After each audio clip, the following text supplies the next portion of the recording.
Em, bueno, como contaba Cande, esta es una primera sesión en relación a la problemática de género y como tal es bastante introductoria.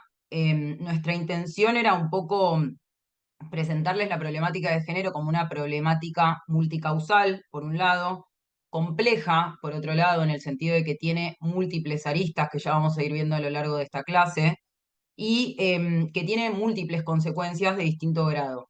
La idea es que ustedes se lleven de esta clase un poco algunas herramientas para, como decía Cande, incorporar la perspectiva de género en el quehacer cotidiano. Y esto no es que el género sea un tema explícito, sino incorporarlo a la visión que tenemos del mundo en términos generales y de nuestro quehacer como activistas, como profesionales de la salud o desde el lugar que tengamos. Como para empezar, un tema que me parecía importante explicarles o contarles es que existe una diferencia entre los conceptos de sexo y de género que muchas veces se confunden. El sexo, por un lado, tiene que ver con las características que llamamos biológicas y que normalmente decimos que son asignadas al nacer. No sé si se acuerdan que antes de que existieran las ecografías que determinan el sexo de los fetos, el sexo lo determinaba el profesional de salud que estuviera presente en la sala de parto, que en general era un médico o una partera, que decía es un varón o es una mujer. Y esto, ¿en qué se basaba? Bueno, en características biológicas como por ejemplo los genitales, ¿no? Que diferenciaban a hombres y a mujeres. Y no era una cuestión inocente o sin más, sino que, de lo que pasara en ese parto devenía, por ejemplo, el color de la ropa que se iba a usar. Las bebés mujeres se iban a vestir de rosa, los bebés varones de celeste. Esto, entonces, ya este segundo orden, es decir, bueno, el bebé nace con una genitalidad que es macho o hembra, básicamente, y luego las personas nos vamos socializando en torno a lo que llamamos el género. En mi caso, yo nací hembra y me considero mujer. Entonces, mi identidad de género corresponde con el sexo que me fue asignado al nacer. Esta construcción de género, esta palabra género, está vinculada a una construcción social y cultural de la masculinidad y la feminidad. Y esto tiene que ver, y recalco la palabra cultural, con cómo se nos dice en las sociedades que debemos actuar, comportarnos y ser si somos varones y cómo debemos actuar, comportarnos y ser si somos mujeres. Es decir, a partir de nuestro nacimiento, o vamos por un camino o vamos por el otro. Y ahora vamos a ver un poco más sobre esto. Pero en términos generales, de nuevo, me interesa recalcar que el sexo tiene que ver más bien con lo biológico, que puede ser los genitales, los órganos sexuales, los cromosomas, mientras que el género es toda la construcción que se hace a nivel social de cómo debe comportarse cada uno de los sexos. Y de nuevo, y resalto el cultural porque no es algo dado por naturaleza. Y eso es interesante que lo pensemos, porque las características por naturaleza son, de algún modo, las consideramos inamovibles, mientras que las cuestiones culturales son problematizables, son construibles de maneras diversas, pueden ser de otra manera. Lo que venía diciendo antes, de esto de, bueno, si somos mujer, se supone, se espera que actuemos de cierto modo, y los varones se espera y se supone que sean de otro modo, se relaciona con lo que llamamos estereotipos de género. Es decir, son generalizaciones o prejuicios que recaen sobre cada uno de los géneros. Es decir, generaciones y prejuicios sobre cómo son y cómo deben ser las personas según su género. Ahí, no sé si ven, pero hay una tabla muy básica, existen millones de estas tablas, que tiene una columna, que son las características que se espera de los varones, y las características que se espera de las mujeres. Y esto se espera, es un mandato, es decir, es un deber ser de las mujeres y un deber ser de los varones. Estas características, estos estereotipos, no son inocentes. No es que, ay, bueno, justo me tocó ser de una manera, sino que se va a relacionar en última instancia, que, por ejemplo, que se espere que las mujeres sean débiles o sentimentales, se va a relacionar en última instancia con las oportunidades que yo pueda tener. Porque si todas las mujeres somos débiles o sentimentales o erráticas, bueno, yo no le confiaría el mando de un gobierno, por ejemplo, a una mujer. ¿Por qué? Y porque son así, son erráticas, son sentimentales, emocionales. Entonces, digo, no son características que solo son un adjetivo. No, después tienen consecuencias mucho mayores con el lugar que ocupamos en la sociedad, con las oportunidades que tenemos, con las desigualdades que se generan. Estos estereotipos están, por un lado, organizados de manera dicotómica, es decir, fíjense que parecen como polos opuestos, pero además están organizados de manera jerarquizada. Es decir, hay como en el inconsciente colectivo, las características masculinas son ponderadas mucho más positivamente que las características femeninas. Y además, y esa es la última oración de esta filmina, muchas de estas características se considera que son por naturaleza. Entonces, de nuevo, repitiendo lo de la diapositiva anterior, ¿qué pasa cuando las características son por naturaleza? Y parece que son de algún modo totalizantes y parece que son inamovibles. Estos estereotipos de género, como les decía, no son inocentes, no es que no tienen consecuencias para el lugar que ocupamos en la sociedad. Limitan la capacidad y libertad de las mujeres y de los hombres para desarrollar sus personalidades y tomar decisiones acerca de sus vidas y sus proyectos. Em, y la cultura y la publicidad son unos de los encargados, o la publicidad y toda la construcción cultural a través de películas, libros y demás, se fueron encargando a lo largo de los años de reforzar estos estereotipos generando lo que llamamos violencia simbólica, que es una forma de violencia que no se manifiesta de manera física, sino a través de la imposición de creencias, valores y prácticas que naturalizan la dominación y la subordinación. Un ejemplo de violencia simbólica, por ejemplo, es que todas las publicidades de productos de limpieza estén orientados a mujeres o que la protagonista de estas publicidades suele ser una mujer. Otro ejemplo de violencia simbólica es la romantización de la violencia. Es decir, que aparezcan en las películas, escenas en donde el protagonista agarra, sacude a la mujer, la pone contra una pared, le da un beso, y eso es un ejemplo de romance, por ejemplo. ¿Eso que nos transmite? Bueno, nos va transmitiendo que es lícito, por ejemplo, agarrar por la fuerza a una persona, o nos va transmitiendo que van a ser las mujeres las que limpien la casa. Entonces digo, no es menor lo que se va construyendo a través de la cultura y la publicidad. Y fijémonos o sea, les puse algunas fotos de películas para niños. Fíjense, y les invito a empezar a prestar atención cómo se representan las mujeres y los varones en el cine para adultos y en el cine infantil. ¿Cómo es la construcción de los protagonistas? ¿Qué mensaje proponen las historias? Y cómo en muchas ocasiones naturalizamos esto, los abusos sexuales, y romantizamos las violencias contra las mujeres. Las fotos que yo les puse de Disney, yo me crié con estas películas.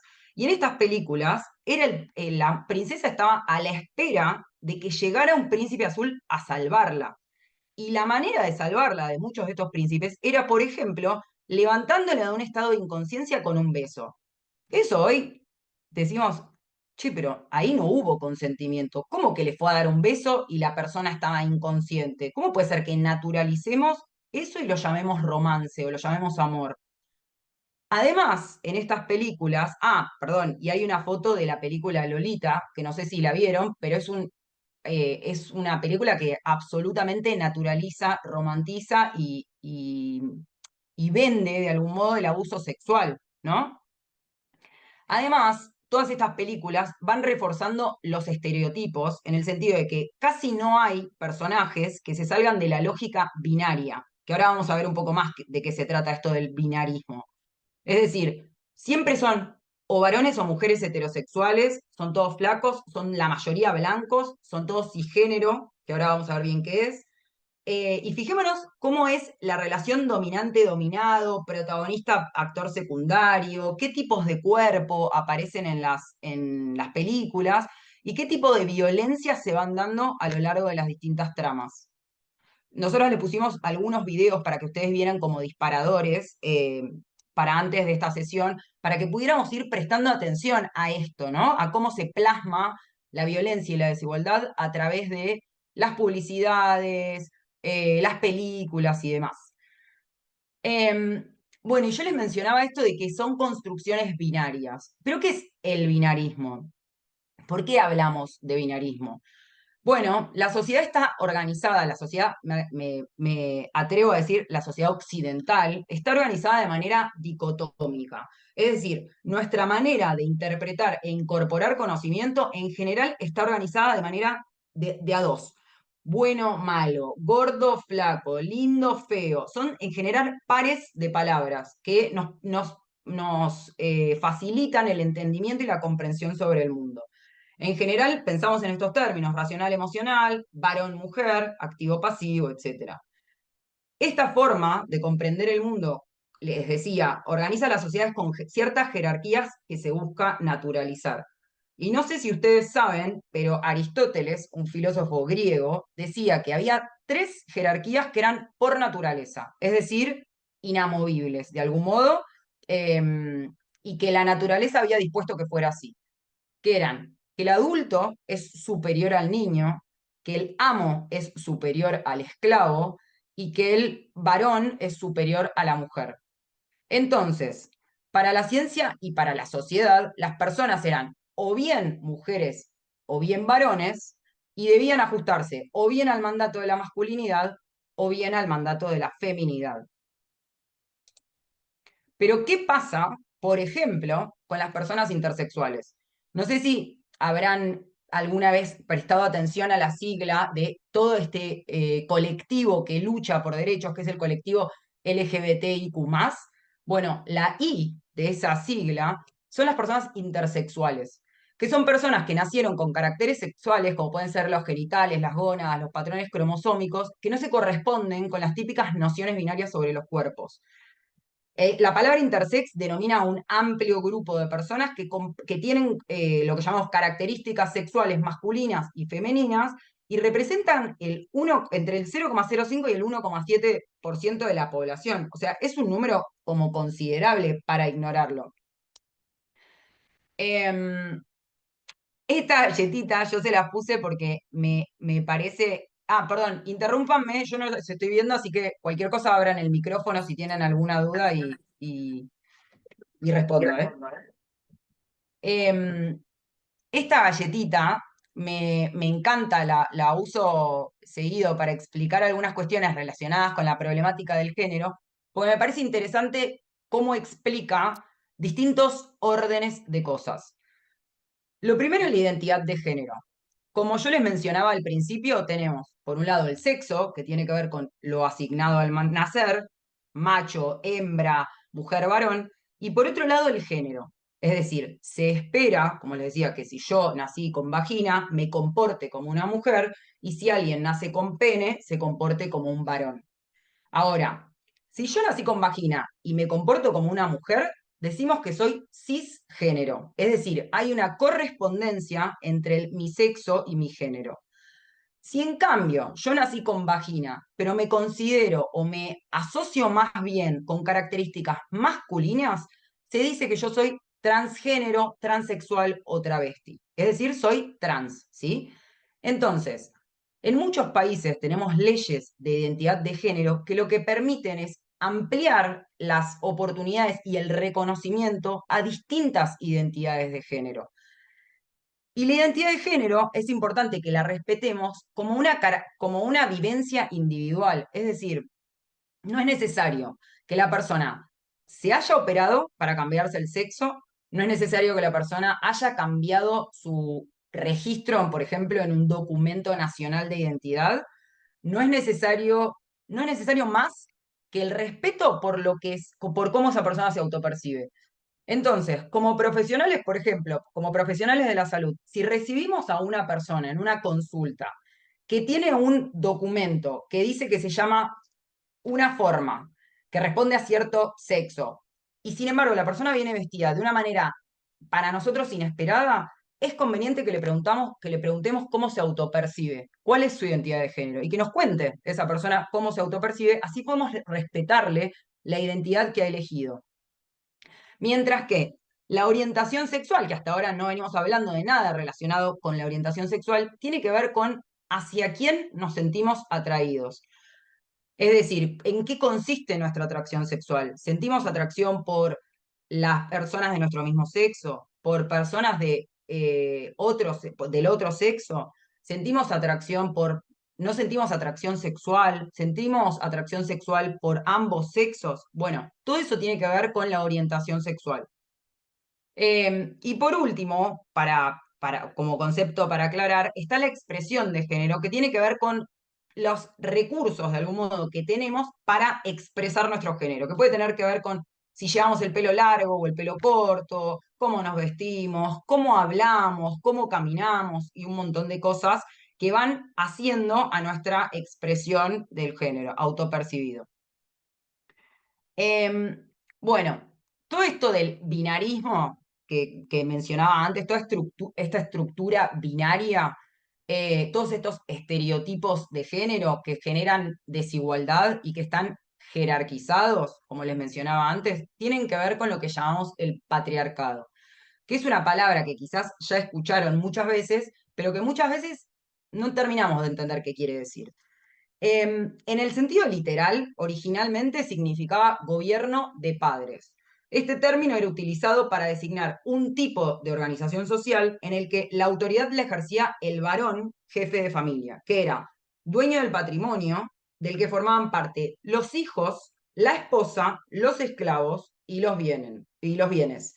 Fíjense la cosificación de seres que hay ahí entre los hijos, la esposa y los esclavos, ¿no? Los debates sobre el patriarcado fueron después retomados en el siglo XX por los movimientos feministas para explicar una situación de opresión y dominación de las mujeres en un orden o estructura gobernado por varones. Es decir, hoy decimos que vivimos en una sociedad patriarcal o en el patriarcado porque hay una estructura y un orden social en el que los varones ejercen poder sobre las mujeres y donde las mujeres acceden a muchos menos derechos y son oprimidas, es decir, sufren opresión a cargo de los varones. Desde luego que muchos varones o no se percatan o no lo perciben o muchos varones pueden intentar evitar sufrir opresión. Pero acá estamos hablando de un sistema, no estamos hablando de un individuo. Y el patriarcado tiene dos características más. Eh, Según María Milagros Rivera Garretas, estas características tienen que ver con, por un lado, la heterosexualidad obligatoria y el control sobre la reproducción, es decir, se espera y se normaliza la heterosexualidad y se discrimina la homosexualidad porque es una forma de tener control sobre la reproducción de la especie y de la fuerza de trabajo para un sistema capitalista. Y esto tiene que ver, el patriarcado tiene que ver también con una división sexual del trabajo. Fíjense que en la mayor parte de los casos, los hombres se encargan de las tareas que llamamos productivas y son remuneradas, y las mujeres de las tareas reproductivas que a la sazón no son remuneradas. Entonces, esta división sexual del trabajo remite a que los varones se encargaron de la fuerza productiva y las mujeres son los varones son la fuerza productiva y las mujeres son la fuerza reproductiva. Y ambos son necesarios para un sistema que se perpetúe, digamos, ¿no? Ah, y antes, ven esa, no sé si ven la foto, pero hay una frase conocida de los movimientos feministas, que es eso que llaman amor es trabajo no pago. ¿Por qué? Porque se enmascara todo se habla del instinto maternal que lleva a las mujeres a querer quedarse en la casa, y en realidad este es el lugar que les fue asignado de algún modo socialmente, ¿no? Es decir, se romantiza un trabajo que no les permite a las personas que se quedan en la casa ningún tipo de empoderamiento, ni ningún tipo de autonomía. Entonces llamamos amor a que haya personas que se ocupan de las tareas de cuidado sin retribución económica. Eh, bueno, ¿por qué hablamos de desigualdad? En un marco, en un mundo en donde existen los derechos humanos, en donde muchas de las constituciones nacionales de nuestros países dicen que todas las personas tienen derecho a la salud, la educación, a un trabajo digno, una vivienda y demás. Bueno, porque tenemos que hacer una diferencia entre la igualdad de derechos y la igualdad de acceso o la igualdad real. Es decir, no es lo mismo que haya derechos para todos que haya real acceso a esos derechos para todas las personas, ¿no? Entonces, bueno, el dibujito este de diferencia entre igualdad y equidad ilustra eso. El primer dibujo ilustra lo que es la igualdad de derechos, mientras que la equidad ilustra lo que es la igualdad de acceso a los derechos.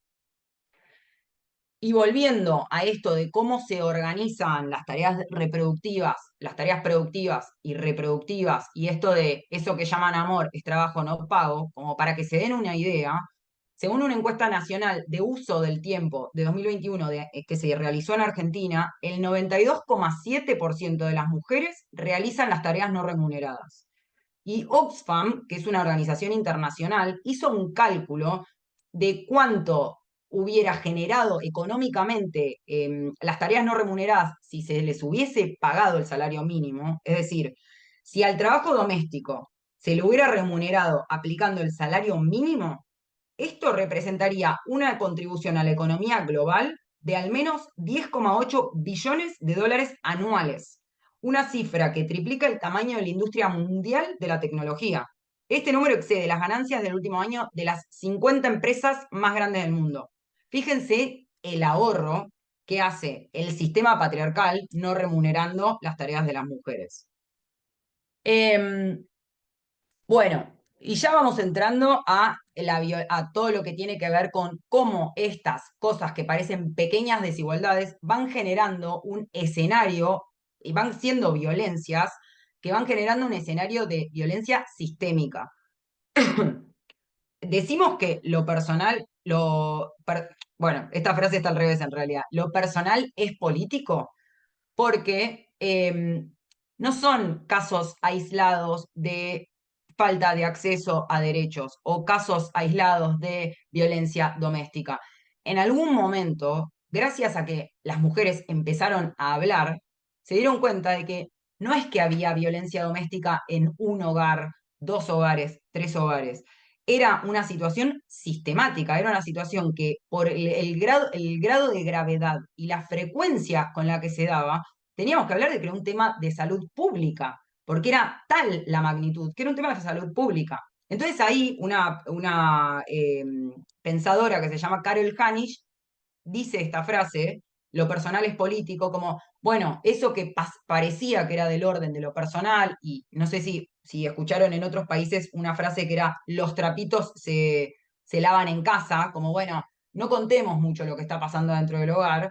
Claro, cuando empezamos a contar, nos damos cuenta que era algo sistemático, que era algo que no era un hombre desviado que golpeaba a su mujer, sino un sistema que creaba un escenario ideal para el ejercicio de la violencia, en donde las mujeres eran patrimonio de los hombres, en donde las mujeres debían ser corregidas por los hombres y donde los hombres tenían esa potestad, de algún modo, sobre las mujeres. Entonces se da una situación que, como les decía, ya es un tema de salud pública. O sea, la cantidad de casos que hay de violencia por motivos de género hace que sea un problema de salud pública a nivel global. Y tenemos, por un lado, distintos tipos de violencia, como puede ser la violencia física, psicológica, sexual, patrimonial, las mutilaciones genitales, los crímenes de honor, la trata. Y por otro lado, esa imagen que ven, que es un iceberg, ese iceberg está en nuestro manifiesto, el manifiesto fundacional del Círculo de Género, que los invito a leer, y está basado en una imagen que creó Amnistía Internacional, y lo que intenta mostrar es que está bien, el asesinato quizás es la más evidente, pero para que se dé una situación de asesinato o femicidio, en el caso de que sea un asesinato por motivos de género, tienen que haberse dado como un montón de situaciones previas que van haciendo fértil el terreno para que se den ese tipo de violencias. Entonces, no sé si ven, pero abajo digamos, en la parte de abajo del iceberg, se lee micromachismo, anulación, publicidad sexista, humor sexista, intentar controlar la división sexual del trabajo. Y a medida que vamos ascendiendo, se van dando las formas más explícitas y visibles de la violencia, que incluyen humillar, desvalorizar, amenazar, violar, una agresión física, un insulto, y el cúmulo, digamos, de la violencia de género, que es el femicidio. Pero de nuevo, el femicidio no nace de un repollo, o sea, el femicidio es la cristalización de un sistema que fue perpetuando muchísimas violencias, muchísimas desigualdades que naturalizan el ejercicio de la violencia. Es esa publicidad que obliga, que invita a las mujeres a ser amas de casa que limpian y ser las únicas que limpian, es esa publicidad de un varón con desodorante que está rodeado de mujeres cosificadas que están en corpiño y bombacha. Son un montón de cosas que nos hacen ir naturalizando la desigualdad. Entonces, para ir cerrando, la violencia es la manera en que se vehiculiza el abuso de poder. Esta es una frase de Rita Segato. Piensen que para que se sostenga un sistema tan desigual, tiene que haber miedo de por medio. Si no, haríamos otra cosa, si no lucharíamos o sea, ya estamos luchando por condiciones de igualdad. Pero ¿cuál es el freno? Y el miedo, porque es un miedo, es una coerción que genera como corrección de algún modo, ¿no? Y es necesario para el sostenimiento de este sistema desigual y violento una cultura de impunidad también, que tiene que ver con que el sistema de justicia no sea patriarcal, y esto significa, por ejemplo, que se culpabilice a las víctimas que intentan ir a denunciar, que se les pregunte qué tenían puesto o qué hicieron para buscar esa violencia. Fíjense que este tipo de preguntas, ¿qué hace? Y que las personas no tengan tantas ganas de ir a denunciar. Si me van a culpar a mí, me violaron y me van a culpar a mí, bueno, no me van a dar muchas ganas de ir, no me voy a sentir muy contenida en esa situación. Y además, no hay condenas efectivas, no se investiga, se le concede libertad a los acusados, hay una repetición sin fin de los crímenes y se culpa a las víctimas por cómo se visten, por cómo hablan y demás. Cami. Gracias, Mariu. Bueno, entonces vamos a seguir con todo esto que nos habló María Eugenia. Eh, Podemos comprender esto que está ahí en la diapositiva de la lucha por el aborto legal y seguro como algo emblemático.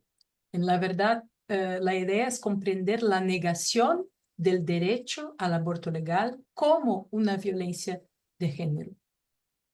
Y entonces esta lucha por el aborto seguro y legal es una lucha emblemática en el enfrentamiento del patriarcado, esto que nos habló María Eugenia, porque la autonomía de las mujeres y de las personas todas que pueden quedarse embarazadas de decidir sobre sus cuerpos, esto pone en riesgo el patriarcado. Es decir, esto tiene el poder de cambiar el sistema de dominación masculina. Y esto también significa enfrentar el sistema capitalista, consumista, individualista y patriarcal. Entonces, es algo muy emblemático porque tiene el poder de amenazar este sistema de dominación masculina en que vivimos. La siguiente, Mario. Acá tenemos un mapa que algunos y algunas de ustedes puede ser que conozcan, pero es muy importante conocerlo. Es que mirando este mapa podemos ver la distribución de la legalización del aborto en el mundo, con algunas excepciones, es decir, Argentina, Uruguay, Colombia, que son países que han legalizado el aborto en los últimos años.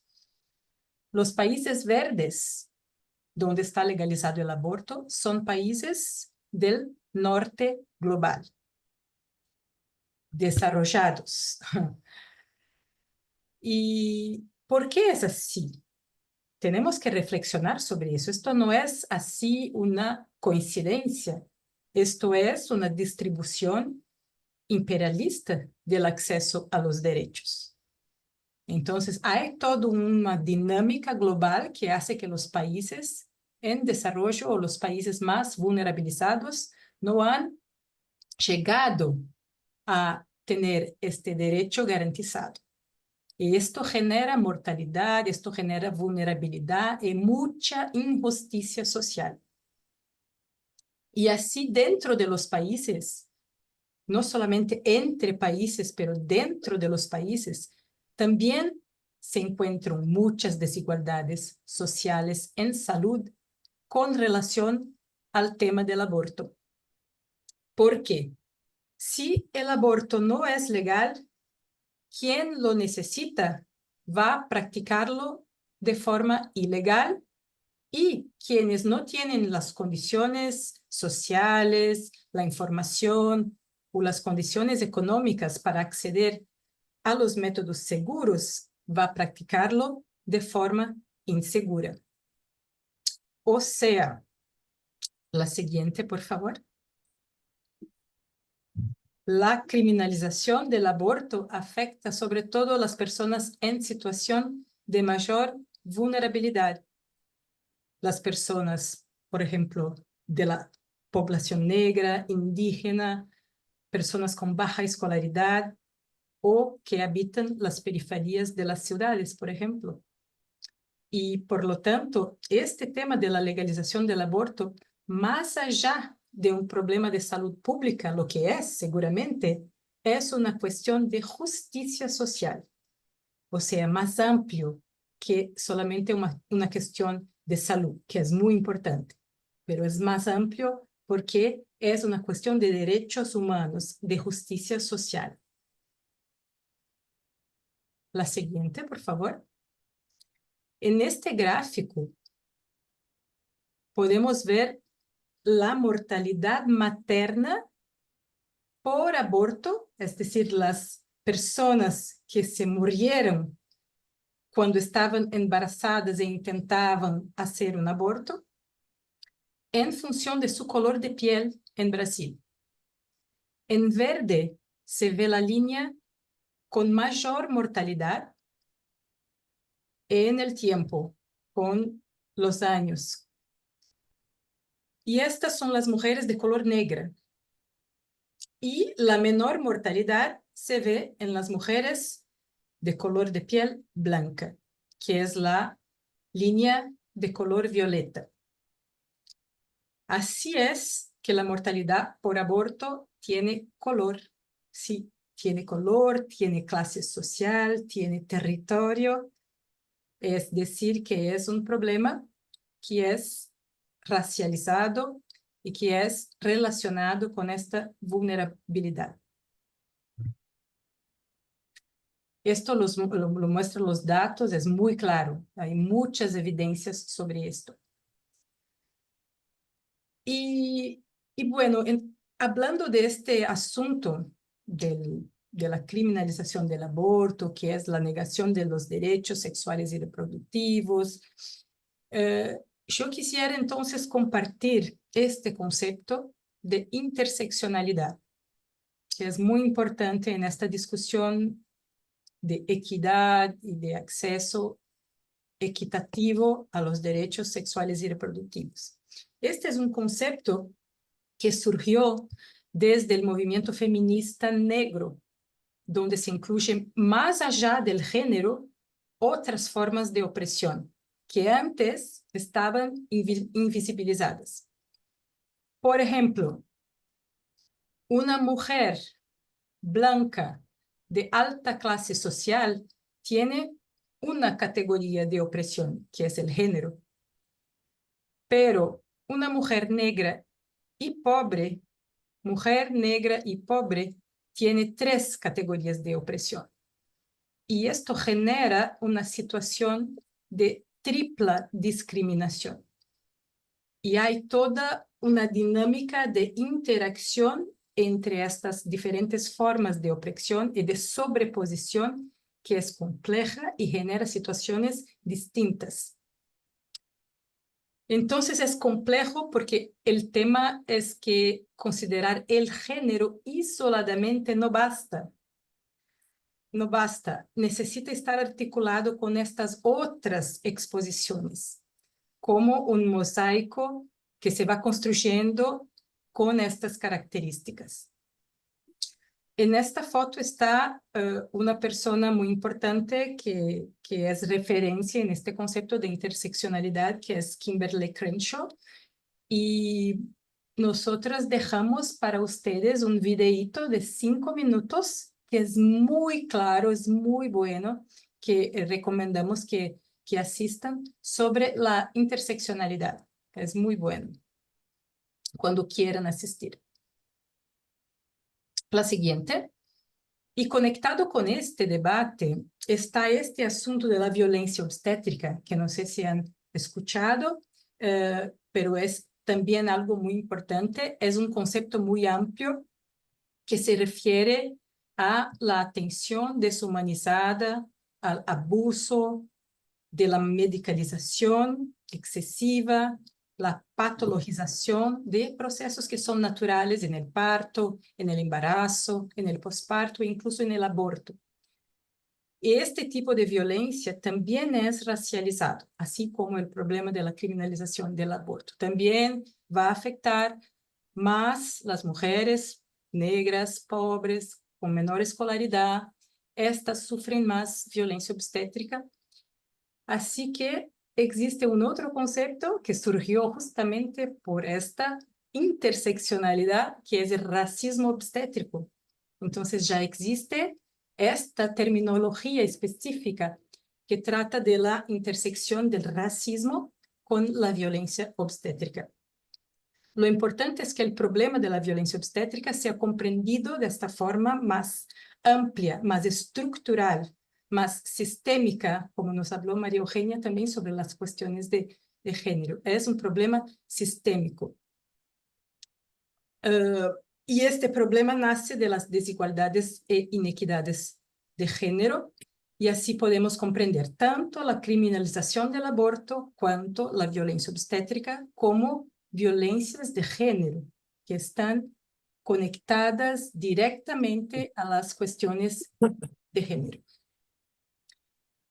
Y la siguiente y la última, por favor. Sí, entonces llegamos ahí finalmente en esta parte para compartir este concepto de justicia reproductiva, que es en sí misma una estrategia interseccional, porque ya toma en cuenta las diferentes formas de opresión y no solamente el género y cómo se interseccionan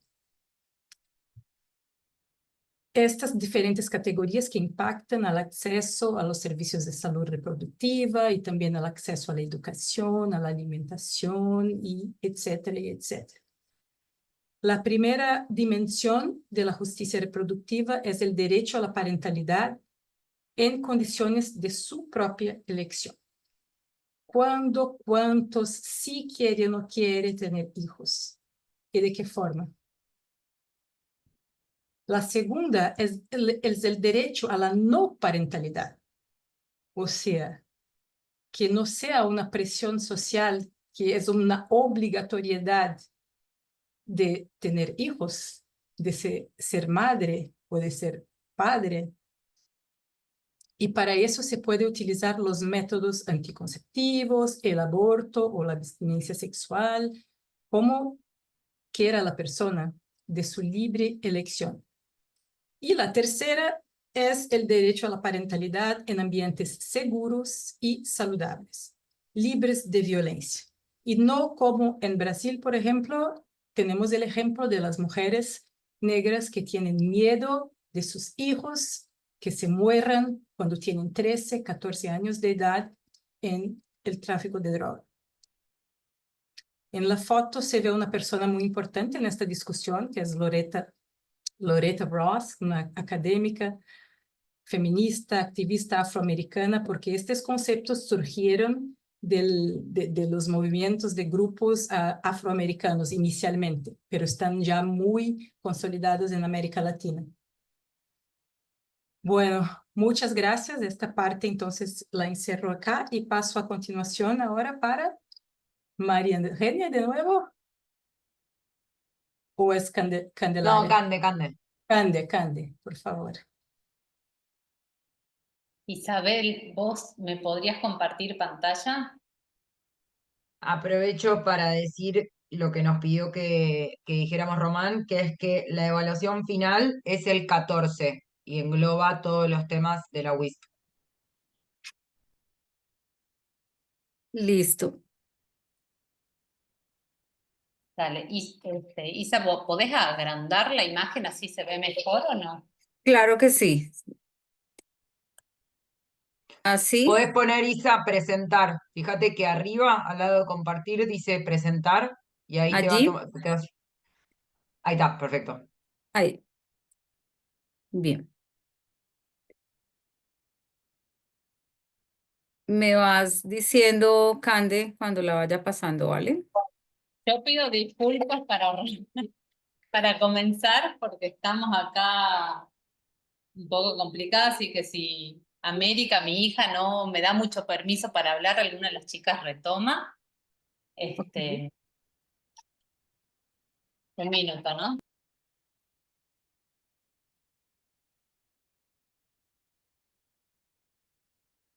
Eh, bueno, es ley que cuando comenzamos a hablar empiezan los berrinches. Hola América, Ahí está Claudio saludándote, mira, ahí se cayó. Si podés intervenir cada tanto, Claudio, a ver si se modera. Bueno, un poco mi presentación tiene que ver con el impacto de la violencia y de la desigualdad de género en... No, no voy a poder, chicos, disculpen, pero a ver, por ahí Mario y Isabel pueden arrancar y yo después sigo. A ver, a ver. Tranquila. Si quieres, entonces yo retomo con mi presentación y... ¿Sí? ¿O quieres hacerla a dúo? Porque yo veo que América está ahí como interesada. Si quieres, intentas Vamos y a si ver si te no, interesa comparto yo. el impacto de la violencia de género y la desigualdad en la salud. A ver.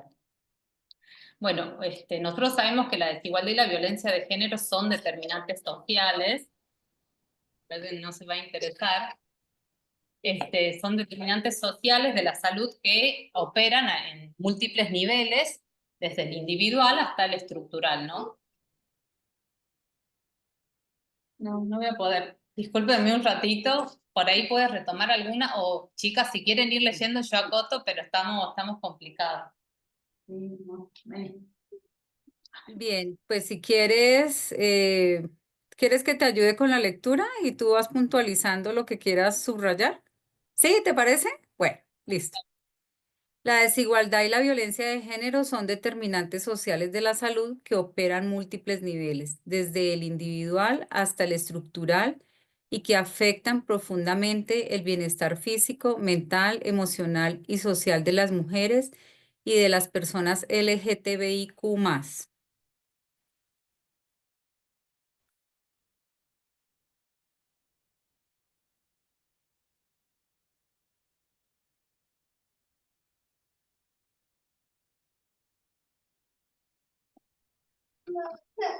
Ahí creo Bueno, que hay algunas causas y consecuencias, ¿no?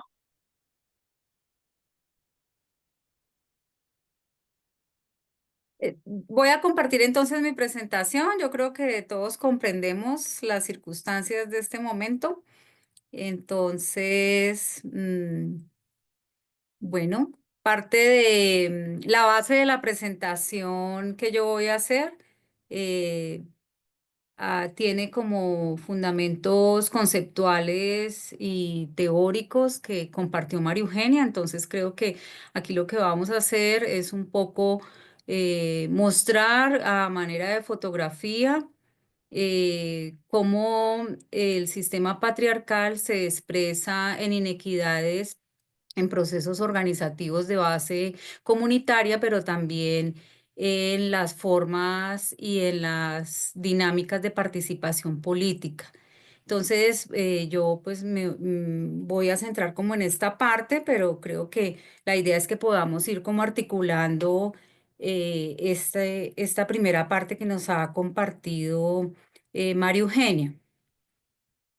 Mm, La base tiene que ver fundamentalmente con que se ha pensado siempre que, digamos, en la tradición del sistema patriarcal, que pues podemos hablar de más o menos estos 2000 años, tiene que ver con hombres en el espacio público, dado que las mujeres han sido relegadas al espacio privado en términos de las actividades domésticas. Y esto que sucede en el ámbito de lo doméstico, de lo que llamamos el espacio del hogar, de la familia, pues no es tan privado y no es tan íntimo porque realmente esto repercute en unas formas de ser y estar de las mujeres y ha permeado también esa subjetividad política con relación a las formas de participación. Entonces, es importante entender el sistema patriarcal como un sistema de dominación, de opresión y de subordinación de las mujeres. Y aquí hay que tener en cuenta,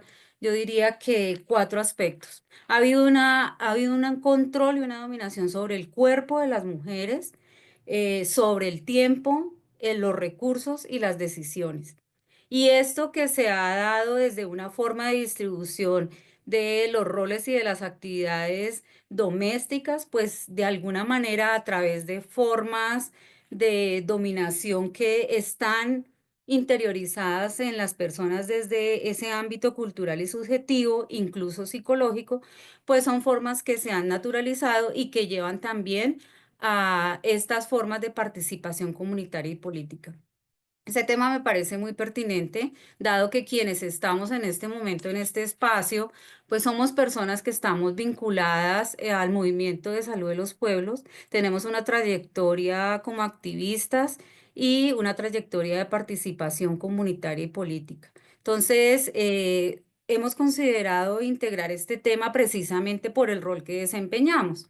Entonces, va a ser necesario hacer una reflexión en términos de lo que significa el sistema patriarcal y la dominación sobre las mujeres con relación específicamente a una violencia que es muy sutil y que aparece invisibilizada como la violencia simbólica, dado que se ha naturalizado y se reproduce de una manera con legitimidad social, es decir, que la asumimos. María Eugenia contaba un ejemplo ahora y es parte de lo que nosotros de alguna manera, si vemos en la diapositiva, hay unas formas de relacionamiento que llevan a expresar unas formas de opresión a las mujeres en los espacios, tanto de participación, por ejemplo, en las organizaciones, que a veces se asumen como un orden establecido que hay que aceptar.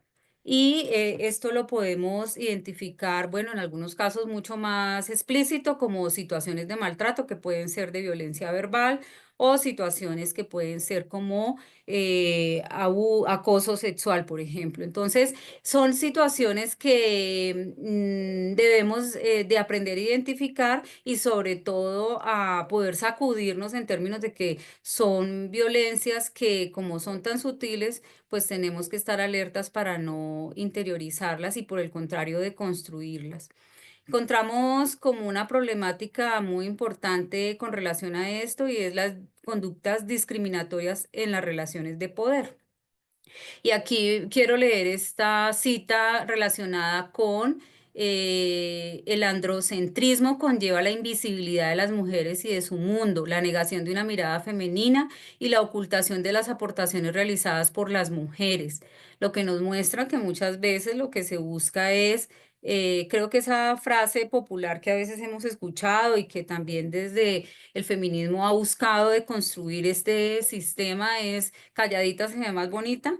Bueno, esa es una frase bastante lesiva y violenta que precisamente lo que nos muestra es cómo muchas veces todos los estereotipos y los señalamientos que se hacen a las formas de participación de las mujeres, como mujer intensa, como mujer un poco como de pasada de tono, pues son formas de discriminación, pero que buscan invisibilizar a las mujeres todavía bajo ese sistema de control y dominación. De tal manera que como una de las formas de violencia, queremos retomar aquí en esta charla la violencia política que se expresa en actos violentos, pues que buscan influir en, por ejemplo, en los momentos en que se quieren elegir las personas para las delegaciones, las representaciones, cargos que tienen incidencia e influencia en la toma de decisiones. Y por lo tanto, se genera a partir de violencia psicológica y violencia simbólica formas de querer acallar a las mujeres. Y hay que tener presente que este no es un tema solamente de los hombres contra las mujeres. También hay que entenderlo en un proceso de autorreflexión desde el punto de vista de una subjetividad política que problematiza estas situaciones y que nos lleva también a pensar que somos muchas veces las mujeres las que favorecemos esta cultura machista y que también pues tenemos un compromiso ético y político con relación a cómo deconstruir estas formas en el relacionamiento dentro de las organizaciones, porque se busca minimizar el esfuerzo y el trabajo de las mujeres. Ya conocemos de manera tradicional como muchas veces las mujeres dentro de las organizaciones o colectivos también asumen unas tareas que son una extrapolación de esas tareas domésticas, de ese trabajo invisibilizado que se da al interior, por ejemplo, del hogar. Para las mujeres que desarrollan un liderazgo a nivel comunitario y político, hay una tensión muy fuerte en términos de lo que significa el equilibrio entre la vida familiar y laboral. Dado que hay unas situaciones que refieren a que pues la mujer está con una sobrecarga en términos de los distintos roles que tiene al interior del grupo familiar o del hogar con relación a sus actividades laborales, pero además también con los compromisos que adquiere, por ejemplo, en el movimiento o en las actividades relacionadas con su participación comunitaria.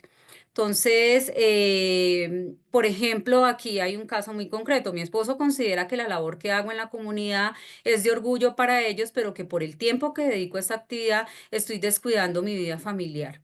No es solo trabajar, son las demás actividades que tiene una mujer, trabajar de 8 a 6 de la tarde y luego ayudar con las tareas de los niños, la casa, el aseo, la comida, el rol de la esposa. Yo quiero aquí retomar a Rita Segato, ahora que la mencionó María Eugenia, que creo que es de las pensadoras actuales que nos permite con mayor claridad entender todos los elementos asociados a las violencias de género. Ella hace una invitación muy propicia para este tipo de organizaciones como el MCP, y es como pensarnos estas desigualdades de género y estas situaciones no solamente son por las mujeres, son por los hombres y las mujeres, pero también en el sentido de pensarnos como sociedad y cómo nosotros, y desde el tejido social, cómo nosotros necesitamos reconstruir otras formas de relacionamiento. Por lo tanto, esa tensión que viven las mujeres que son lideresas en términos del rol que están asumiendo en los espacios comunitarios y políticos, pues pasa también por generar al interior del espacio familiar una serie de reflexiones que detonen y deconstruyan esas formas, porque entonces también termina siendo una sobrecarga a asumir el trabajo comunitario. Y aparece un elemento muy importante que es el rol en la toma de decisiones y es, pues, una de las mayores dificultades es cómo se redistribuyen las tareas domésticas, todo lo que tiene que ver con el cuidado. Y eso es un ejercicio de conciencia de hombres y mujeres. Cómo es importante encontrar que el equilibrio en estas tareas, pues, tiene que ver también con la oportunidad del ejercicio político que tenemos las mujeres. Aquí yo quiero brevemente mencionar, desde la CEPAL en el 2023, se hace una observación de la participación de las mujeres en América Latina y el Caribe. Las mujeres se concentran mayoritariamente en los ministerios de carácter social y cultural, es decir, en las instancias de poder de decisión del Estado en los países. El 52,6% de las mujeres están en temas que se asocian a esos roles de feminidad, de profesiones y de labores que están feminizadas, y su participación en carteras que son decisorias como los temas económicos, la designación de presupuestos, pues es mucho más baja, es el 25,2%, y a nivel político el 19,6%. Esto quiere decir que también en los espacios de toma de decisiones del espacio público, de la gestión de las políticas públicas, también las mujeres están siendo relegadas o puestas allí. Y hay hay una cifra que me parece muy llamativa y es que hablando, por ejemplo, de cargos públicos como ser ministra, realmente en América Latina el 28.7% son mujeres. Esto quiere decir que esto es un reto para todos. Es un reto desde la crianza, desde esos procesos iniciales, en los procesos de educación de las niñas y los niños al interior de las familias, pero pues también nosotros comprometidos en estos liderazgos y en estas formas de participación política, pues lo creo que nos compromete mucho más.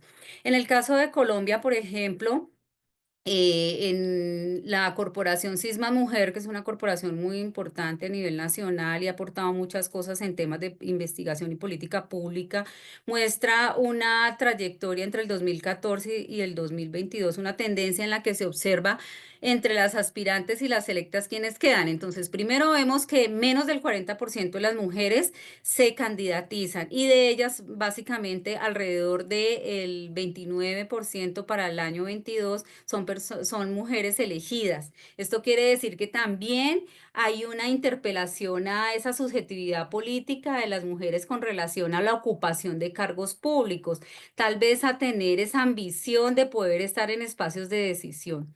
Un caso concreto, por ejemplo, una junta de acción comunal en una región de acá, Boyacá, que podría ser una organización de base dentro de la estructura de la legislación de participación en Colombia. Una junta de acción comunal es una instancia de organización que hay en todo el país. Y, por ejemplo, allí observamos que el 80% de las personas de la Junta de Acción Comunal son hombres. Esto es una tendencia nacional, esto es solamente un caso.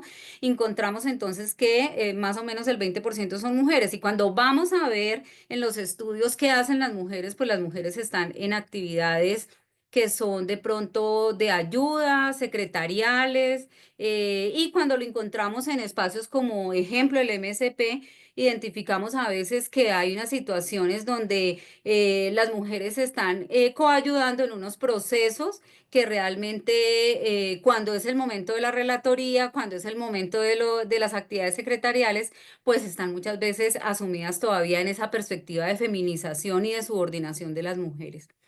Es importante entonces tener presente la importancia de la ley de paridad, pero la ley de paridad, en todos los países hay la ley de paridad y vemos por los datos que mostré, no me voy a detener en ello, que realmente pues es muy baja esta participación. Pero aquí quiero señalar fundamentalmente para Colombia en el año 2023 se hizo un registro del Observatorio de Violencia contra las Mujeres en Política y el 88.2% son mujeres que han tenido afectaciones por violencia psicológica. Es decir, violencia que tiene que ver con discriminación, violencia en la que hay un maltrato desde aquellas invisibilizaciones que tienen que ver con la manera en que se da un relacionamiento en la valoración de las mujeres y de su participación, de su voz, de sus aportes, de su trabajo.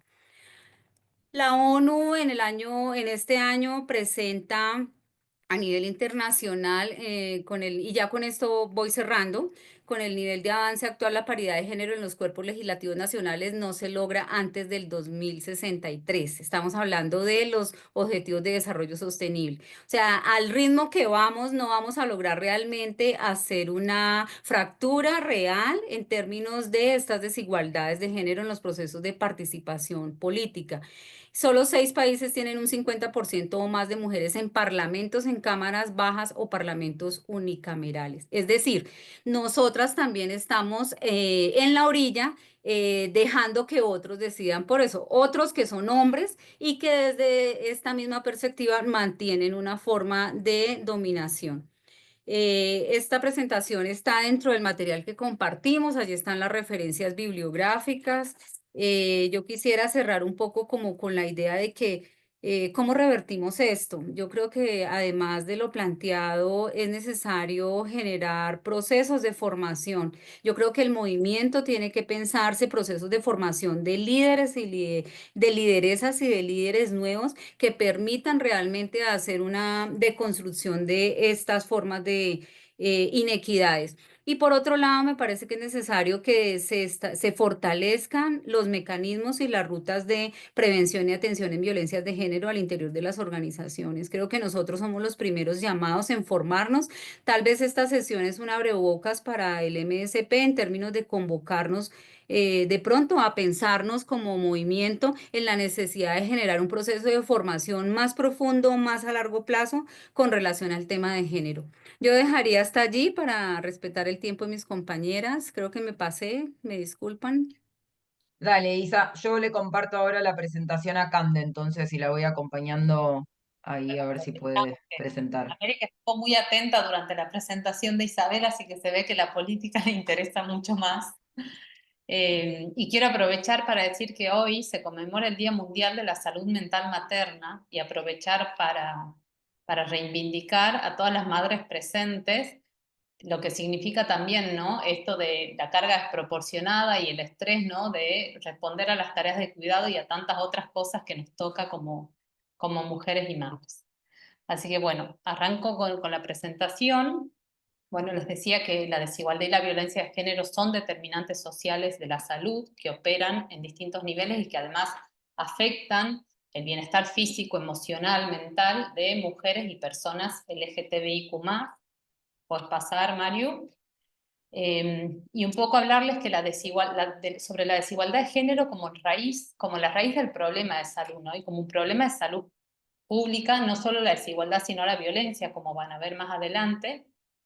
Y acá muy genéricamente presentarles cómo se trata de un círculo también que parte de esta cuestión de los roles de género rígidos que imponen, ¿no? Ciertas tareas o imponen tareas, determinan oportunidades para las mujeres, aumentando la carga de trabajo y a su vez generando lo que se conoce como pobreza feminizada, ¿no? Esta dificultad de las mujeres principalmente de acceder a trabajos dignos, alimentos nutritivos, a vivienda segura, mayor exposición a entornos poco saludables y luego también la discriminación sistémica que hay incluso dentro del sistema de salud, ¿no? Subestimando síntomas o minimizando síntomas o la falta de investigación que hay sobre enfermedades que por ahí afectan solamente a mujeres y las consecuencias que implican, ¿no? Menor esperanza de vida, barreras de acceso a la salud, mayor riesgo de pobreza, entre otras cuestiones. Se trata como de un círculo que se va repitiendo constantemente. Bueno, puedes seguir, Mario. Bueno, María Eugenia ya habló bastante sobre la violencia de género, sobre la importancia de considerarla como un problema de salud pública y las distintas formas, que no voy a especificar, pero me parece importante enumerarlas, ¿no? Como la violencia física, sexual, psicológica, económica, obstétrica, que ya habló Cami, la violencia ambiental, que afecta especialmente a las mujeres, niñas, la mutilación genital femenina, como un ejemplo, el matrimonio infantil, y esta estadística que es bastante conocida a nivel mundial y establecida incluso por la OMS, como 1 de cada 3 mujeres ha experimentado violencia física o sexual en su vida. Puedes pasar. En términos genéricos, solo quería mostrarles unas estadísticas basadas en la OMC y en la OPS y la CEPAL en unos informes que establecen ciertos indicadores o datos en relación a las víctimas de violencia físico-sexual, ¿no? El 35% de las mujeres a nivel global ha sido víctima de violencia física o sexual por parte de su pareja solamente. Y en las Américas, el 25% de mujeres y niñas han experimentado esta violencia, ¿no? Después, otros indicadores que hablan de que cómo las mujeres que experimentan este tipo de violencia tienen un 16% más de probabilidades de dar a luz bebés con insuficiencia ponderal. El 7% a nivel global ha sido agredido sexualmente por personas que se encuentran distintas a la pareja, y en las Américas ese porcentaje es bastante más alto, es el 12%. Según un informe basado en el año 2022, al menos 4.050 mujeres han sido asesinadas por razones de género en las Américas. Eso significa un número de 11 mujeres por día. Y alrededor del 66% ha sido por su pareja o expareja. Y como consecuencia, 4.246 niños, niñas, adolescentes han quedado huérfanos en alrededor de 17 países del territorio de América Latina. De estas estadísticas también establecidas por la OMS, volvé si podés un momentito, Mario, habla de cuál es el impacto de esa violencia en la salud, ¿no? Como el 2,3% de las mujeres tiene digamos, el 2,3%, las mujeres que son víctimas de violencia tienen el 2,3% más de posibilidad de ser propensas a padecer trastornos, por ejemplo, vinculados al consumo de alcohol. El 2,6, tienen 2,6 veces más, digamos, tendencia a sufrir depresiones o ansiedad, entre otras. Yo solamente he enumerado algunos datos principales. Ahora sí puedo seguir. ¿Y cómo esta violencia de género impacta en la salud física? Bueno, a través de lesiones físicas, que son las más evidentes, problemas de salud sexual y reproductiva, como infecciones de transmisión sexual, embarazos no deseados, abortos, complicaciones en el parto, lesiones directas, incluso en el feto, dolores crónicos, que es un síntoma que es sumamente subestimado dentro del sistema de salud, ¿no? Cuando las mujeres se acercan con síntomas como fatiga crónica, fibromialgia, síndrome de intestino irritable, por ejemplo, ¿no? Son consecuencias muchas veces de la exposición continua a violencia y al estrés que eso genera, ¿no? El nivel de estrés y ansiedad que genera, ¿no? Problemas dentales, mayor riesgo de enfermedades crónicas como diabetes, cáncer, enfermedades cardiovasculares y mayor riesgo de mortalidad, como ya explicó Mario, que en el iceberg, en la torre del iceberg aparece el femicidio, pero bueno, debajo hay, digamos, toda otra gama de niveles de violencia. Puedo seguir si querés. Bueno, por otro lado tenemos cómo la violencia impacta en la salud mental. Y tenemos, como ya decíamos, el estrés crónico en la base de la pirámide, la depresión, a su vez el estrés crónico como tiene consecuencias también al sistema inmunológico, hormonal, nervioso, mayor depresión, ansiedad, trastornos de estrés postraumático, por revivir traumas o ansiedad severa, trastornos de alimentación, también la OMS dentro de su informe habla como también una consecuencia de la violencia se encuentra, digamos, plasmada en este tipo de trastorno de alimentación, el abuso de sustancias también, y pensamiento suicida o suicidio finalmente. Podés pasar si querés.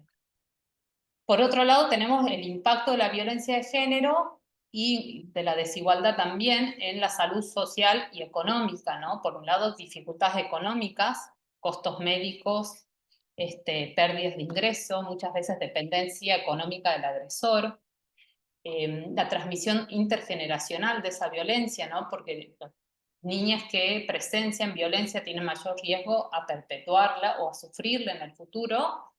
Aislamiento social, dificultades también para mantener relaciones interpersonales saludables por vergüenza o estigma, y pérdida de productividad, que eso no solamente es fruto de la violencia, sino de la inequitativa distribución de las tareas de cuidado, ¿no? Que genera absentismo laboral, bajo rendimiento, pérdida de empleo o de competitividad en el mercado laboral. Puedes pasar si quieres, María.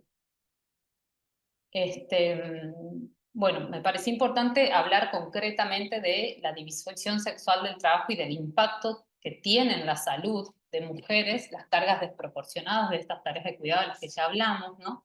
El estrés emocional y mental al que las mujeres madres, o no madres, sino mujeres que se encargan también del cuidado, a veces de ancianos, de enfermos, o del mantenimiento constante del hogar, ¿no?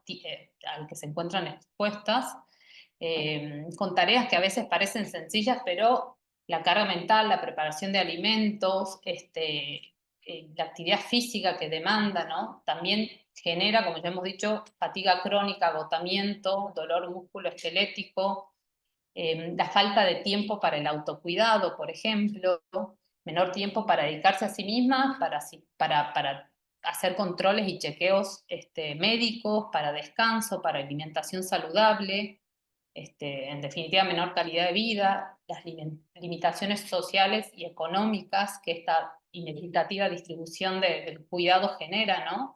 Que limita la oportunidad educativa, laboral, política, como ya dijo también Isabel, reduce la autonomía económica, el bienestar y genera una mayor exposición o vulnerabilidad para la violencia. Y el impacto en la salud reproductiva también, porque la sobrecarga y el estrés crónico alteran también el equilibrio hormonal impactan la fertilidad, digamos, eleva el riesgo también de complicaciones en el embarazo o el parto, y muchas veces también se asocia a la depresión postparto, ¿no? De hecho, este informe de la OMS establece, ¿no?, ese vínculo entre la depresión postparto y la violencia o el estrés al que se encuentran las mujeres sometidas. Bueno, Cami habló de la interseccionalidad y me pareció importante que podamos hablar cómo esa interseccionalidad grava el impacto en la salud, ¿no? Como ya dijo Cami, no es lo mismo hablar de una mujer blanca de clase media a una mujer negra o una mujer afrodescendiente. Entonces, a modo solo ejemplificativo, quería, digamos, mostrarles cuáles características diferenciativas, digamos, dentro de cada tipo de mujer dentro del conjunto, ¿no? Que, por ejemplo, en el caso de mujeres indígenas o afrodescendientes, tenemos discriminación racial estructural, las barreras lingüísticas en el acceso a los servicios de salud o culturales, mayor exposición a violencia en contextos de conflicto por las tierras, por ejemplo, o exposición a prácticas extractivas, y un mayor impacto en la salud, obviamente, en términos, por ejemplo, de mortalidad, de desnutrición, trauma histórico y colectivo, entre otros, ¿no? Esto es solamente ejemplificativo. Las mujeres migrantes, por ejemplo, tienen situaciones también particulares de vulnerabilidad, como su irregularidad, las barreras de idioma, la xenofobia, el miedo a acercarse a veces a sistemas de salud por miedo a la deportación, entonces tampoco denuncian violencias, la explotación laboral, ¿no? Y el impacto concreto en salud, como el estrés postraumático que a veces, que en general genera, ¿no?, estos los desplazamientos, o el hecho del estatus de refugiado, o el mayor riesgo a violencia sexual durante también el tránsito, la dificultad para acceder a servicios de salud, entre otras.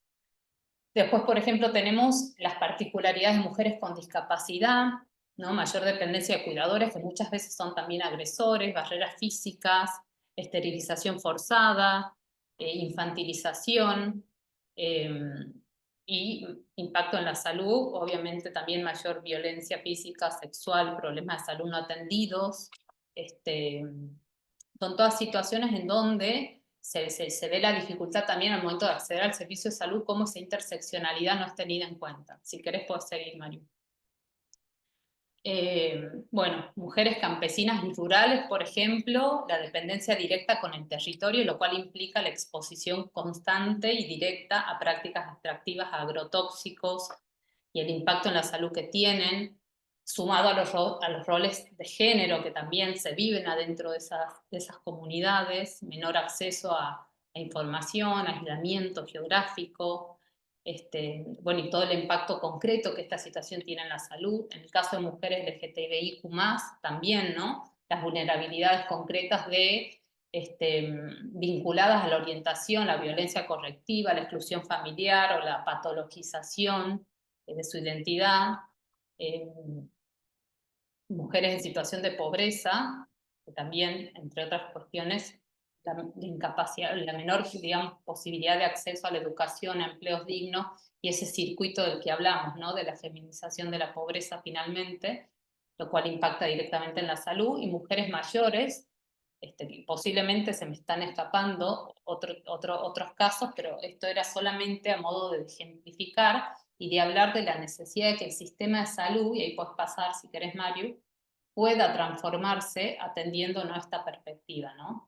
Y hablar de un sistema de salud como motor de la equidad de género, ¿no? Requerimos un sistema transformado, con una perspectiva interseccional de género, que no solamente atienda la violencia, sino pueda promover una salud integral. Y en este caso, cuando hablamos de un sistema de género que pueda ser motor de esto, nos referimos a la posibilidad de que tenga un enfoque específico en mujeres y en personas LGTBIQ+, con una atención integral preventiva, como a través de programas para salud sexual y reproductiva, mental con enfoque de género, que haya investigación con perspectiva de género, que algo que no hay es datos desagregados por sexo y por género, y ver cómo el género también influye en la salud. Bueno, fomentar empoderamiento de mujeres y personas LGTBIQ+, la autonomía en la toma de decisiones sobre sus cuerpos. En cuanto a la prevención y a la respuesta que el sistema de salud pueda dar a la violencia de género también, ¿no? Crear protocolos adaptados a esta situación, capacitación del personal para ofrecer apoyo o para detectar, ¿no?, señales de alerta, servicios integrales, accesibles para víctimas, atenciones eliminando las barreras económicas, bueno, prevención primaria en el sector salud, entre otros. Todo es pasar, Mari. Se está acabando acá la paciencia. Bueno, la interseccionalidad que ya hablamos, ¿no? Servicios adaptados y culturalmente sensibles. ¿Me dejas hablar un rato, no? Bueno, si no puedes seguir, Mario. Diseñar servicios que reconozcan y respeten la diversidad. Asegurar la atención, que la atención responda también a las identidades, a los contextos. Por ejemplo, horarios flexibles, personal bilingüe o con mediadores culturales. Bueno, y entre otras cuestiones. Perdón. También el tema de la recopilación de datos, que ya dije, ¿no? Disgregando interseccionalidad, y una transformación que es mucho más profunda, que tiene que ver con cuestionar y cambiar las normas y los protocolos y las prácticas que perpetúan, digamos, esta desigualdad adentro de los sistemas de salud, ¿no? Una participación más activa de mujeres y personas LGTBIQ+, en el diseño y en la implementación de los servicios de salud, que haya, digamos, voluntad política y recursos destinados a esto,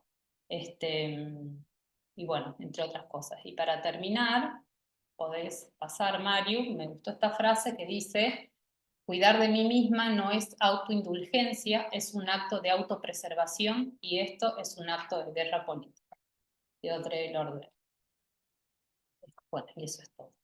Y ahora, si quieren, vamos a pasar a preguntas o al juego, como no me acuerdo. Espérame, Cande, que falta la última, un segundo.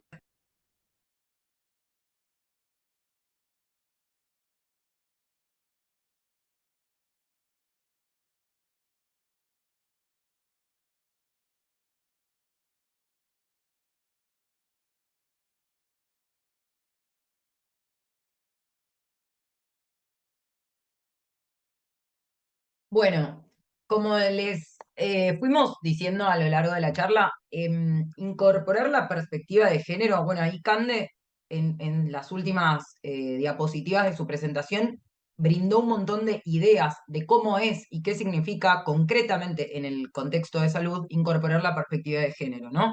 Esto de generar evidencia científica, tomar en consideración la categoría de género en el análisis, promover programas de sensibilización en materia de género, promover que las mujeres y comunidad LGBT accedan al sistema de salud y que este sistema de salud no las expulse, sino que las reciba, las escuche sus necesidades, adaptar esos servicios a las necesidades específicas de las personas, las mujeres y comunidad LGBT con esta perspectiva interseccional, es decir, qué otras barreras tienen, qué otras vulnerabilidades tienen, ¿no?